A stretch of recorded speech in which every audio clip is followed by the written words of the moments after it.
الله وبركاته. أعوذ بالله السميع العليم من الشيطان الرجيم.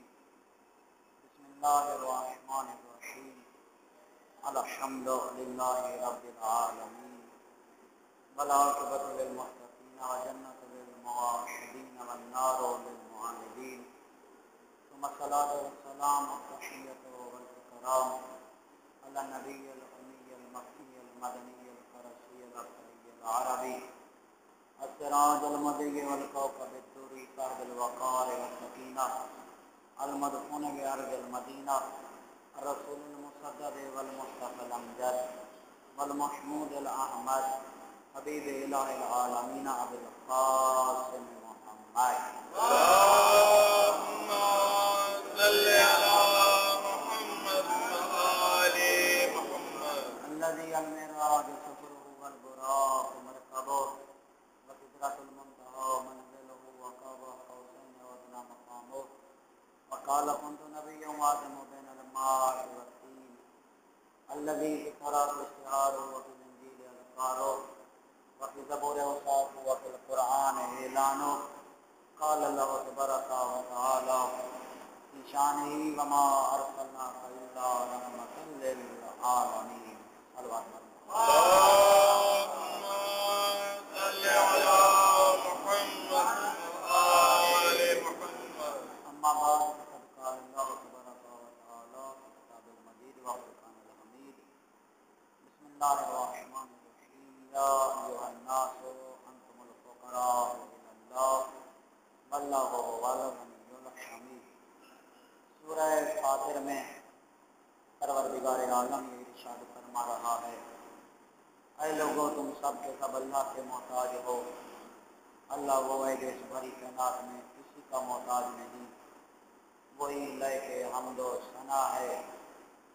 یقیناً جب انسان پروردگار عالم کا محتاج ہے تو پھر اللہ کے ہر حکم کو جو صاحبان عقل ہیں وہ تسلیم کرتے ہیں، اس لیے کہ محتاجی اسی کے ہیں. لیکن کچھ لوگ ایسے بھی ہیں کہ جو اس بات سے غافل ہیں کہ ہم پروردگار عالم کے محتاج ہیں، بلکہ انہوں نے تقیہ کیا ہوا ہے، بھروسہ کیا ہوا ہے اپنی دولت پر، اپنی طاقت پر، اس چیز پہ بھروسہ کیا ہوا ہے، حالانکہ وہ غلط فہمی کا شکار ہے. اس لیے کہ پروردگار عالم وہ ذات ہے کہ جس سے بڑھ کر کوئی طاقت والا نہیں، جس سے بڑھ کر کوئی غنی نہیں، لہذا وہی سب کو عطا کر رہا ہے. اور اس نے قرآن مجید میں یہ بتا دیا ہے کُلًا نُمِدُّ ہؤلاء وہؤلاء مِنْ عطاء ربک، کہ جس کو بھی کچھ مل رہا ہے تو یہ تیرے رب کی طرف سے عطا ہو رہا ہے. لہذا پروردگار عالم عطا کر رہا ہے. وہ الگ بات ہے کوئی سمجھتا ہے اس بات کو، کوئی نہیں سمجھتا، ورنہ حقیقت میں ہر ایک کو پروردگار عالم کی طرف سے عطا ہو رہا ہے. صلوات پر محمد اللهم صل على محمد وآل محمد. لیکن صاحبان عقل سمجھتے ہیں اس بات کو کہ جو کچھ ہمیں نعمتیں مل رہی ہیں، علیکم السلام ورحمۃ اللہ، یہ پروردگار عالم کی طرف سے مل رہی ہے. اور صاحبان عقل کون ہیں؟ امام حسین علیہ الصلوۃ والسلام. اللهم صل على محمد وآل. فرماتے ہیں لا یکمل العقل الا باتباع الحق. فرمایا کہ عقل اس وقت تک کامل نہیں ہوتا جب تک حق کی پیروی نہ کی جائے. تو جب حق کی پیروی ہوگی تو تب عقل کامل ہوگا. تو آج دیکھو کہ جو حق کی پیروی کر رہا ہے وہی کاملین عقل ہے، انہی کے عقل کامل ہیں. لہذا اس سے پتہ چلا کہ اور کوئی اس بات کو تسلیم کرے یا نہ کرے، لیکن جو حق کی اتباع کرنے والے ہیں وہ کاملین عقل وہ اس بات کو تسلیم کرتے ہیں کہ ایک ذات موجود ہے کہ جس ذات کے لمحہ لمحہ ہم محتاج ہیں، اور وہ پروردگار عالم کی ذات ہے کہ جس کا ہر انسان ایک ایک لمحے کے لیے محتاج ہے. یہی وجہ ہے کہ امام حسین علیہ السلام یہ ارشاد فرماتے ہیں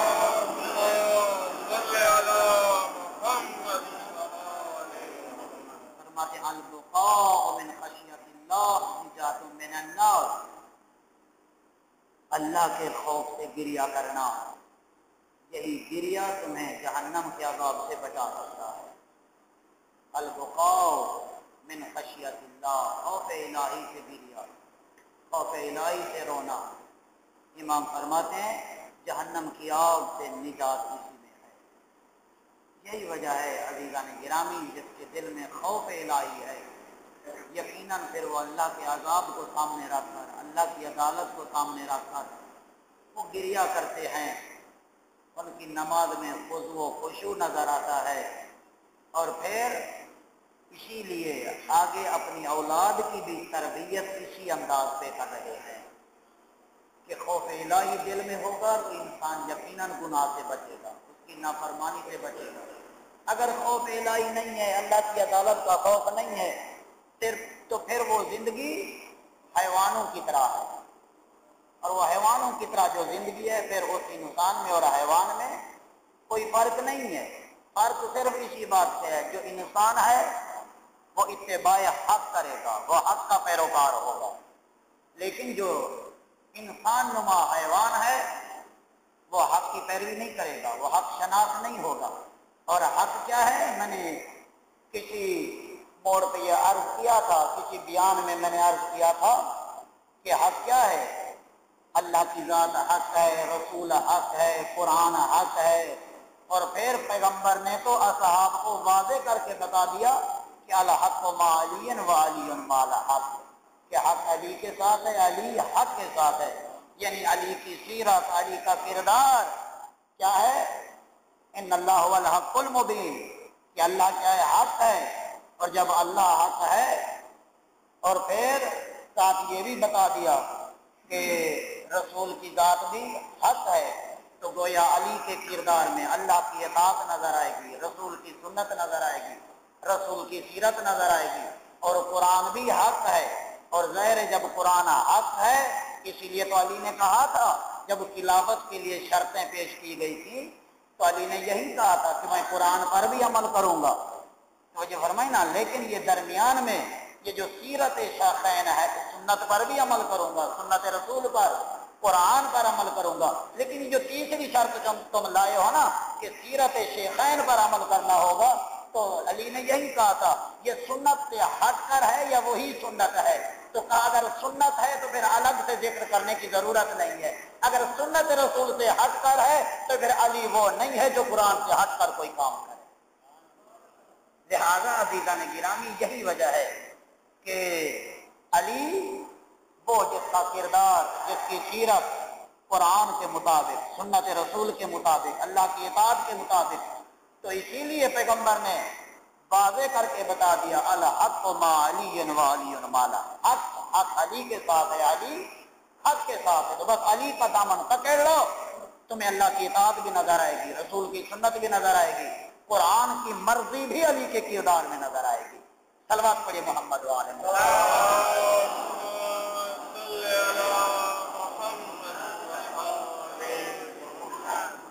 لیکن کمال ہے کچھ ایسے بھی کم عقل لوگ تھے مولا امیر کے دور میں۔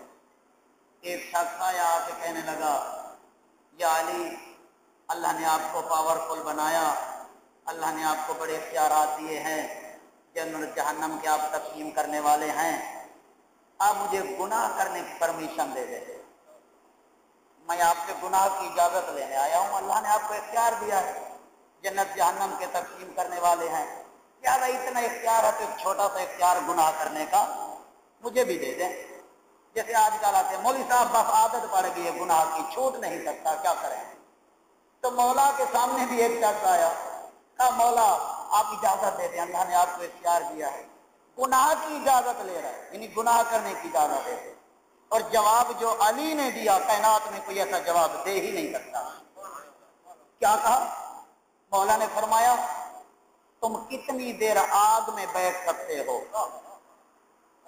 جتنی دیر تم آگ میں بیٹھ سکتے ہو اتنا دیر تمہیں اجازت ہے گناہ کرنے کی۔ دیکھا نا مولا نے کیسا جواب دیا، آیا نا گناہ کرنے کی اجازت دے دے۔ تو مولا نے فرمایا تم بس اپنے سے خود ہی کیفیت کا اندازہ لگا لینا کہ گناہ کا نتیجہ جہنم کی آگ، تو بس مولا نے فرمایا جتنی دیر تم جہنم کی آگ میں بیٹھ سکتے ہو تو اتنا دیر تمہیں گناہ کرنے کی اجازت ہے، اور ظاہر ہے ایک لمحہ بھی بندہ آگ کو برداشت نہیں کر سکتا، تو مولا نے فرمایا جب تم آگ ایک لمحے کے لیے برداشت نہیں کر سکتے تو علی بھی وہ نہیں ہے ایک لمحے کے لیے تمہیں گناہ کرنے کی اجازت دے دے۔ تو جب علی اپنے دور میں اجازت نہیں دے رہے تو آج پردے غیب میں بیٹھنے والا علی کا بیٹا کیا اجازت دے دے گا؟ صلوات پڑھیے محمد والے۔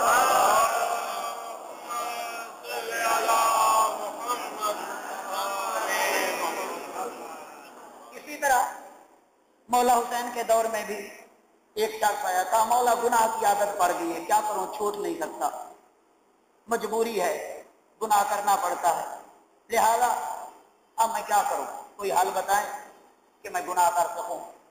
تو مولا نے فرمایا اس کا ایک حل یہ ہے کہ اللہ کا رزق کھانا چھوڑ دو، دوسرا یہ ہے کہ اللہ کی ولایت سے، اللہ کی حکومت سے کہیں نکل کے دور چلے جاؤ، اس کے آسمان و زمین سے نکل کے چلے جاؤ، تیسرا یہ ہے ایسی جگہ جا کے گناہ کرو جہاں تمہیں اللہ نہ دیکھ سکے، چوتھا یہ ہے کہ جب اسرائیل تمہاری روح قبض کرنے آئے تو تمہارے میں اتنی طاقت ہونی چاہیے کہ اسرائیل کو دھکا دے کے ہٹا سکو کہ تو کون ہے میری روح قبض کرنے والا۔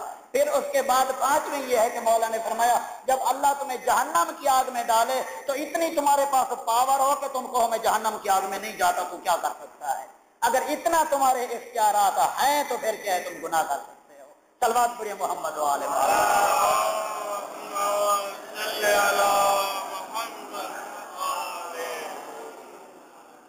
تو عزیزان گرامی، پروردگار عالم کو بھی پتا تھا کہ یہ میرا عبد وہ ہے کہ جس سے خطا ہو سکتی ہے اور خطا ہوگی، ظاہر اسی لیے پھر اللہ نے اپنے رحمت کے دروازے کھلے رکھے، اللہ نے بند نہیں کیا، کوئی معین ٹائم نہیں بنایا کہ بس فلاں ٹائم تک میری رحمت کا دروازہ کھلا ہے اس کے بعد بند ہے، نہیں، بلکہ کیا ہے اللہ نے سال میں کئی چانس دیے ہیں اپنے عبد کی بخشش کے لیے کہ ہو سکتا ہے میرا عبد متوجہ ہو جائے، تو یہی وجہ ہے کہ انہی چانس میں سے ایک چانس شب برات کا ہے، یہ اللہ نے ایک موقع دیا ہے اپنے عبد کو کہ تم متوجہ ہو جاؤ، اس رات میری بارگاہ میں آ کے تم اپنے گناہ کا اعتراف کرو تو میں تمہارے گناہ معاف کر دوں گا۔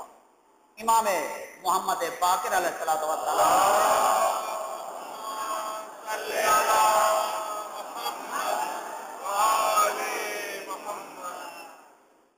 اس پانچویں لال ولایت سے شب برات کے متعلق پوچھا گیا کہ مولا اس کی کیا فضیلت ہے، تو امام نے فرمایا یہ وہ رات ہے کہ جس رات میں پروردگار عالم اپنا فضل و کرم عطا فرماتا ہے، اور شب قدر کے علاوہ پورے سال کی راتوں میں افضل ترین رات ہے، یہ جو نیمہ شعبان جسے کہتے ہیں 15 شعبان کی رات، یہ امام فرماتے ہیں بڑی عظمت والی رات ہے۔ اور پھر امام زین العابدین علیہ السلام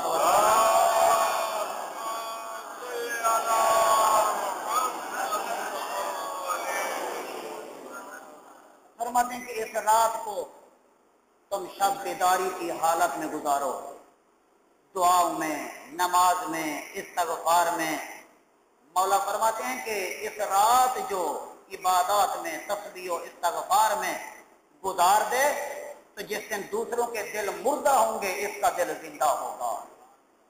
کون جو اس 15 شعبان کی رات عبادت میں گزار دے، اس لیے کہ پیغمبر اکرم کہ وہ حدیث، وہ بیان کہ جب رات کو پیغمبر اٹھ کے گئے تھے اور پیغمبر کی بیوی تلاش کر رہی تھی کہ کہاں گئے ہیں اٹھ کر، لیکن کہاں دیکھا پیغمبر کو اسی رات میں سجدے کی حالت میں دیکھا، جلدی سے پھر واپس آ کے اپنے بستر پہ لیٹ گئی۔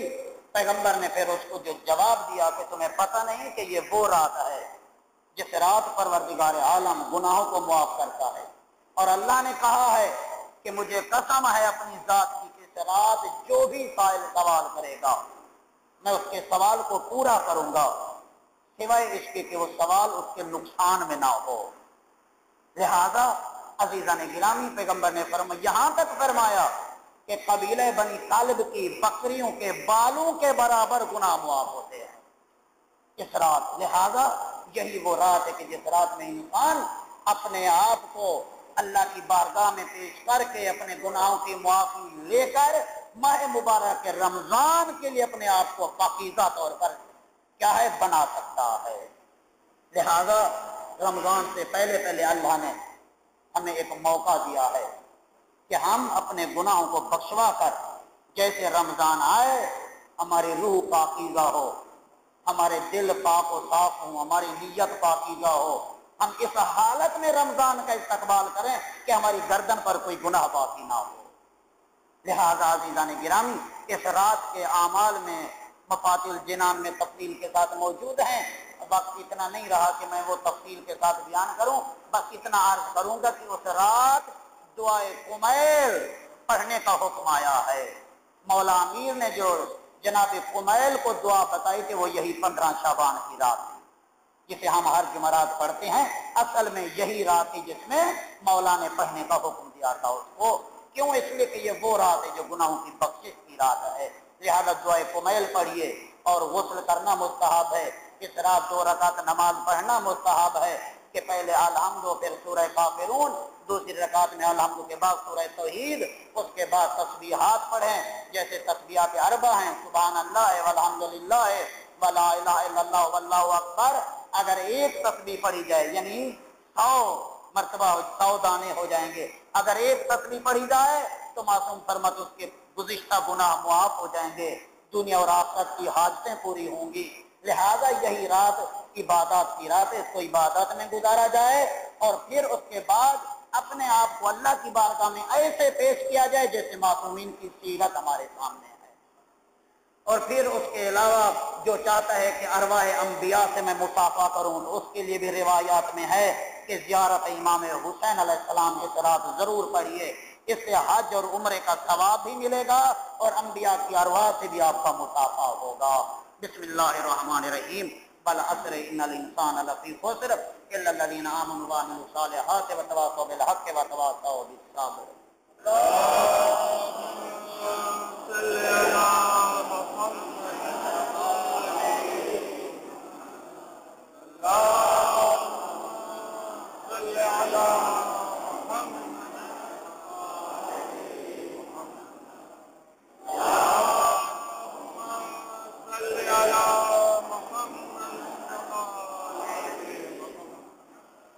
السلام علیکم ورحمۃ اللہ وبرکاتہ۔ اعوذ باللہ السمیع العلیم من الشیطان اللعین الرجیم۔ بسم اللہ الرحمن الرحیم۔ الحمد للہ رب العالمین والعاقبۃ للمتقین وجنۃ للموحدین والنار للمعاندین، ثم الصلاۃ والسلام علی محمد المصطفى وعلی المرتضى والفاطمۃ الزہراء والحسن المجتبى والحسین شہید بکربلا وعلی ابن الحسین ومحمد ابن علی وجعفر ابن محمد وموسیٰ ابن جعفر وعلی ابن موسیٰ ومحمد ابن علی وعلی ابن محمد والحسن ابن علی علیہ الصلوۃ والسلام۔ اللہم صلی علی مولانا صاحب العصر والزمان ما یاسر البید والطغیان، اما بعد فقد قال اللہ تبارک و تعالی فی کتاب المجید وفرقان الحمید۔ بسم اللہ الرحمن الرحیم۔ قل لا اسألکم علیہ اجرا الا المودۃ فی القربى۔ صلوات بر محمد۔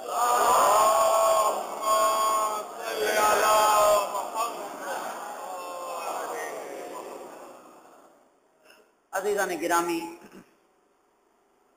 گزشتہ جمعے چونکہ عقیلہ بنی ہاشم عابدہ آل علی کی ولادت کا دن تھا تو 2-4 جملے میں نے ثانی زہرا کے متعلق بیان کیے تھے، اور اس کے بعد امام حسین علیہ السلام کی ولادت کا دن گزرا، جناب عباس کی ایک روایت کے مطابق ولادت کا دن گزرا، اور جناب بی بی فیضہ کنیز زہرا اس کی وفات کا دن گزرا۔ تو یاد رکھیے کہ جس طرح اجر رسالت جناب فیضہ اور عباس علمدار نے ادا کیا ہے، اس طرح شاید ممکن ہے کسی نے اجر رسالت ادا نہ کیا ہو۔ تو بس 2-4 جملے جناب اس بی بی فیضہ کے بارے میں، اور پھر اگر وقت بچا تو 1-2 جملے جناب عباس کے بارے میں۔ دیکھیے کہ جناب فیضہ حبشہ کی رہنے والی، لیکن اس گھر میں آئی تو پھر وہ مقام ملا اس گھر میں رہنے سے جناب فضا کو، بہت بڑا مقام، حتیٰ کہ 20 سال تک بغیر قرآن کے فضا بات ہی نہیں کر رہی۔ جو بھی بات کرتا ہے، جو بھی سوال کرتا ہے، فضا قرآن سے جواب دیتی ہے۔ تو یہ ایسے میں نہیں کہہ رہا، بلکہ خود اس بی بی فضا کی سیرت موجود ہے کہ ایک مرتبہ حج پہ جا رہی تھی اور راستے میں قافلے سے بچھڑ گئی۔ ایک شخص کہتے ہیں، بحر الانوار کی 10ویں جلد میں علامہ باقر مجلسی نے اس واقعے کو نوٹ کیا ہے۔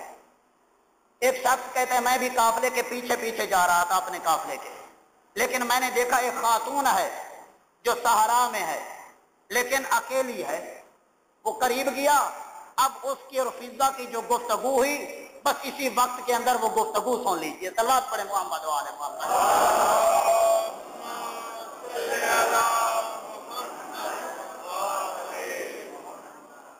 وہ قریب گیا، قریب جا کے پوچھتا ہے کہ تم کون ہو؟ وہ نام اس کا عبداللہ ہے۔ کہتے ہیں میں نے سوال کیا کہ تم کون ہو؟ جب میں نے سلام کیا، سامنے سے قرآن کی آیت آئی، قل سلام فسوف یعلمون۔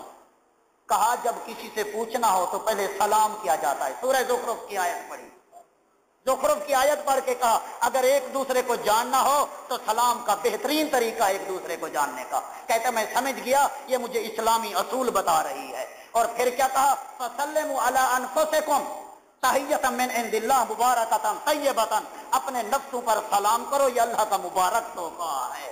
تو کہتے جب میں نے سلام کیا اس کے بعد قرآن سے جواب دیا، کیا سلام علیکم، کیا سلام علیکم کتب ربکم علی نفسہ الرحمہ۔ قرآن کی آیاتیں ہیں یہ جو میں آپ کے سامنے پڑھ رہا ہوں، کیونکہ وقت اتنا نہیں رہا ایک ایک آیت بتاؤں اور سورہ نمبر بتاؤں۔ اگر کسی کو شک ہو تو جمعے کے بعد مجھ سے ایک آیت کے متعلق پوچھ سکتے یہ کس سورہ میں اور یہ آیت نمبر کیا ہے۔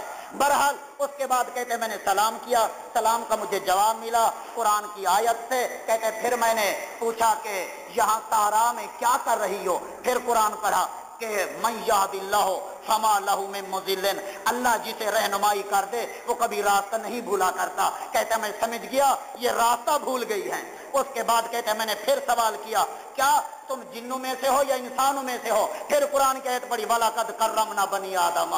کہتا میں سمجھ گیا یہ کیا ہے؟ اولاد آدم سے ہے۔ کہتے پھر میں نے سوال کیا گھر سے چلے ہوئے بچھڑے ہوئے یہاں تمہیں کتنا دن ہو گئے، کتنے عرصہ ہو گیا؟ پھر قرآن کی آیت پڑھی اولئک ینادون من مکان بعید، کافی دن ہو گئے دور سے میں آئی ہوئی ہوں۔ کہتے پھر میں نے سوال کیا آگے کہاں جانے کا ارادہ ہے؟ پھر قرآن کی آیت پڑھی وَلِلَّهِ عَلَى النَّاسِ حِجُّ الْبَيْتِ مَنِ اسْتَطَاعَ إِلَيْهِ سَبِيلًا، میں حج کو جا رہی ہوں۔ پھر سوال کیا کہتے یہ بتاؤ کہ مجھے اتنا بتاؤ یہاں تمہیں کتنا دن ہو گئے صحرا میں رہتے ہوئے؟ پھر قرآن کی آیت پڑھی وَهُوَ الَّذِي خَلَقَ السَّمَاوَاتِ وَالْأَرْضَ فِي سِتَّةِ أَيَّامٍ، اللہ فرماتے میں نے آسمان و زمین کو 6 دنوں میں پیدا کیا۔ تو کہتے اب مجھے پتا چلا اس کو 6 دن ہو گئے ہیں یہاں۔ کہتے پھر میں نے سوال کیا کھانا نظر نہیں آ رہا، کیا کھانا کھاؤ گی؟ پھر قرآن کی آیت پڑھی وَمَا جَعَلْنَاهُمْ جَسَدًا إِلَّا يَأْكُلُونَ الطَّعَامَ، اللہ فرماتے میں نے جسم بنائے ہیں تو وہ جسم کھانا بھی کھاتے ہیں۔ کہتے اب پتا چلا کہ یہ کھانا بھی کھاتی ہے۔ کہا میں نے کھانا دیا، کھانا کھا رہی تھی، میں نے کہا مجھے سمجھ نہیں آ رہی جو بھی بات کرتا ہوں جواب میں قرآن کی آیت پڑھتی ہو، یہ آخر وجہ کیا ہے؟ اس کا جواب بھی فضا نے قرآن سے دیا ہے۔ کہتے ما یلفظ من قول الا لدیہ رقیب عتید، جو بھی بات کرتے ہو اللہ کے نگہبان موجود ہیں۔ صلوات پڑھیں محمد و آل محمد۔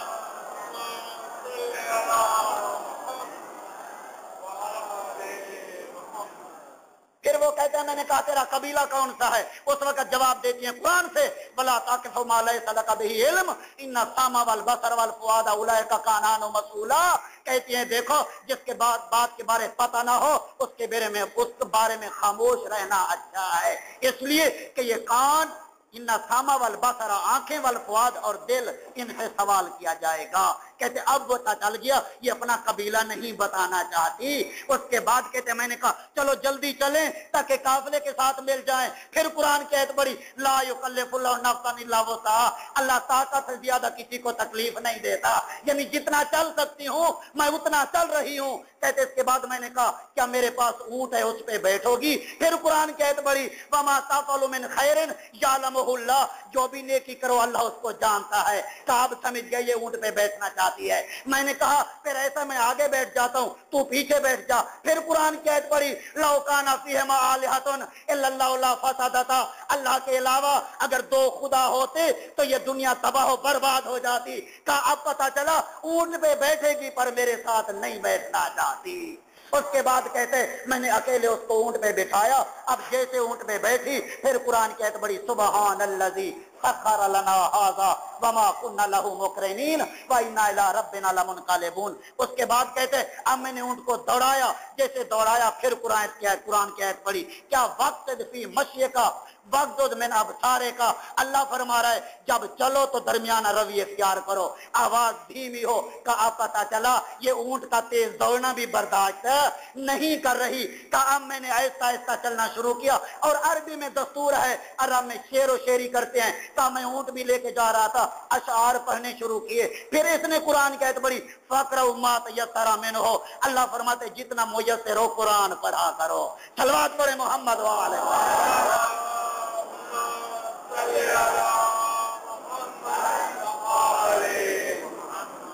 اب ایک مرتبہ کہتے چلتے چلتے جیسے ہی ایک مرتبہ قافلے کے قریب گئے، اب دیکھیں قرآن ہے، قافلے کے قریب گئے. کہتے جب قریب پہنچے میں نے اس خاتون سے کہا یہاں تیرا کوئی جاننے والا ہے؟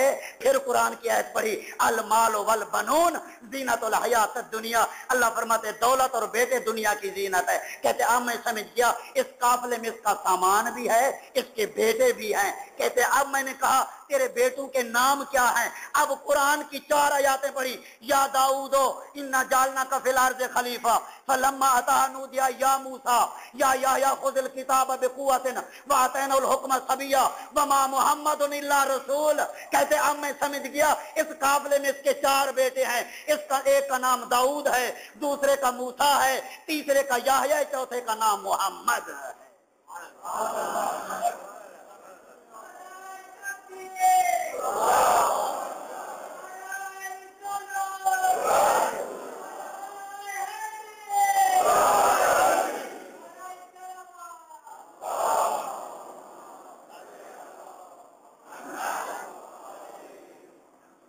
کہتے میں قریب گیا قافلے کے، میں نے کہا داؤد، یحییٰ، موسیٰ، محمد اس نام کے کوئی قافلے میں ہیں؟ تو وہ 4 افراد آئے. اس خاتون کے قریب گئے، اس کے ہاتھوں کو چوما اور اس کے بعد اس خاتون نے پھر قرآن کی آیت پڑھی انہی کے سامنے یا ابت استاجرہ ان خیر من استاجرت القوی الامین. اے بیٹے یہ جو مجھے لے کے آیا اسے اجرت بھی ادا کرو.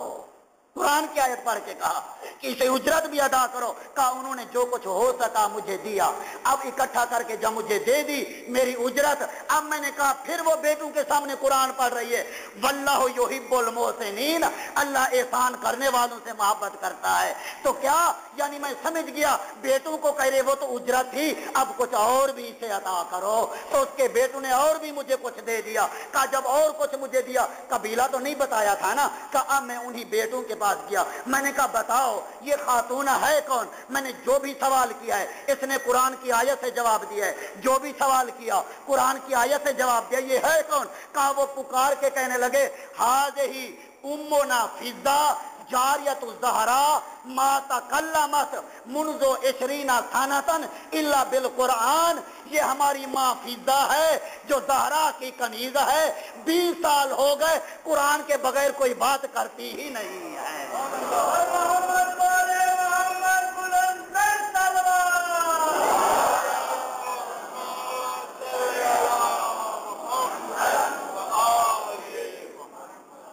بس عزیزان گرامی وقت تمام ہوا چاہتا ہے. میں جناب عباس کے متعلق بہت آرزو تھی کہ کچھ بیان کرتا، لیکن ایک جملہ سن لیں کہ جو کعبے میں پیدا ہوا اس کا نام علی ہے. کون؟ جو کعبے میں پیدا ہوا، کائنات میں افضل ترین مقام جو کعبے میں پیدا ہوا اس کا نام علی ہے، اور جس کی آرزو قلب علی میں آئی اس کا نام عباس ہے۔ جو کعبے میں پیدا ہوا اس کا نام علی، اور جس کی آرزو قلب علی میں آئے اس کا نام عباس ہے۔ کون عباس؟ ساری زندگی عبد حسین کہلوانے والا، کہ میں حسین کا عبد ہوں۔ وجہ اس لیے کہ مصطفیٰ نے عبدیت کو سلیکٹ کیا تھا۔ جب اللہ نے کہا میرا حبیب ابھی ہماری بارش کرم تھمی نہیں ہے، ہم جبرائیل کو بھیجیں گے، دو چیزیں لے کے آئے گا، ایک جو پسند ہے رکھ لو، دوسری واپس کر دو۔ جبرائیل آئے، بس مختصر کر رہا ہوں، آخری 2 منٹ کے اندر جبرائیل آئے، اور آنے کے بعد کہا اللہ کہہ رہے یا تو پوری دنیا کی بادشاہت لے لو یا ابدیت لے لو۔ کہا جبرائیل ایسا کرو، یہ بادشاہت لے جاؤ، ابدیت چھوڑ جاؤ، ابدیت چھوڑ جاؤ۔ تو مصطفیٰ نے ابدیت کو اپنے لیے سلیکٹ کیا، اور وہ ابدیت اتنا بلند ہوئی، اللہ نے معراج پہ بلایا، نہیں کہا میں رسول کو بلا رہا ہوں، نہیں کہا میں طٰہٰ کو بلا رہا ہوں، کیا کہا؟ سبحان الذی اسریٰ بعبدہ، کہا پاک ہے وہ اللہ جو اپنے عبد کو لے گیا، اور کہا میری بارگاہ میں آؤ تو پہلے اسے کیا کہو؟ اشہد ان محمدً عبدہ ورسولہ، کہا عبد پہلے کہو، رسول بعد میں کہو۔ تو ابدیت اتنا بلند ہوئی کہ معراج پہ چلے گئے۔ حسین نے ابدیت کیوں سلیکٹ کی؟ کس نے حسین کا جو عبد کہلوایا؟ جناب عباس نے۔ کیوں سلیکٹ کی؟ اس لیے کہ عباس ہے عالم قرآن، عباس کو پتہ ہے مصطفیٰ نے ابدیت کو چنا تو اتنا بلند ہوئے، معراج پہ چلے گئے، یہ ساری زندگی حسین کا عبد کہلوایا، عباس کی ابدیت اتنا بلند ہوئی، اتنا بلند ہوئی، آج اونچے سے اونچا مکان کیوں نہ ہو، عباس کا علم اس سے بھی اونچا نظر آئے گا۔ بس عزیزان گرامی، یہی فضا ہیں جس کے لیے پیغمبر نے بلا کے کہا فضا تیری 3 دعائیں قبول ہیں، جو بھی مانگو۔ فضا نے کیا کہا؟ یا رسول اللہ اس گھر میں کوئی کمی رہ گئی ہے کہ میں مانگوں؟ جب اٹھتی ہوں جوانہ نے جنت کے سردار ماں کہہ کر بلاتے ہیں، زہرا بہن کہہ کر بلاتی ہیں، تو کس چیز کی کمی ہے؟ کہا نہیں، جو مانگنا چاہتی ہو 3 دعائیں تیری ضرور قبول ہو۔ کہا اچھا، بہن بھائی بیٹھ کے آپس میں باتیں کرتے ہیں، کربلا کا نام لیتے ہیں، تو ایسا ہے کہ پہلی دعا یہ ہے کہ جب یہ کربلا جائیں اس وقت تک میں زندہ رہوں، اور دوسری دعا یہ جب جائیں تو مجھے بھی ساتھ لے جائیں، اور تیسری دعا یہ ہے کربلا میں جا کر میں زینب کی خدمت بھی کر سکوں، خدمت بھی کر سکوں۔ تو تینوں دعائیں فضا کی قبول ہوئی، اور اس انداز میں قبول ہوئی کائنات میں شاید کسی کی قبول نہ ہو۔